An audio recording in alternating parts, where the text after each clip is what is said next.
Hi అండి, ఈరోజు ముడి శనగల గుగ్గిళ్ళు ఎలా చేయాలో చూద్దాం. ముందుగా శనగలు 1 కప్పు,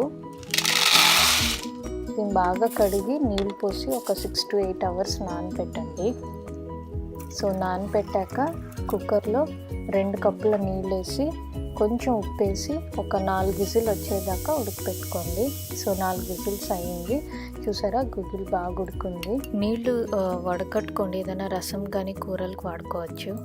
ఇప్పుడు తాలింపుకి 1 స్పూన్ నూనె, ఆవాలు జీలకర్ర ఒక 1/2 స్పూను,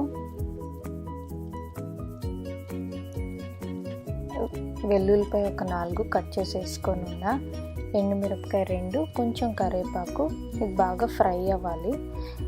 సో ఇది బాగా ఫ్రై అయింది, అంతే అండి, తాలింపు రెడీ అయింది.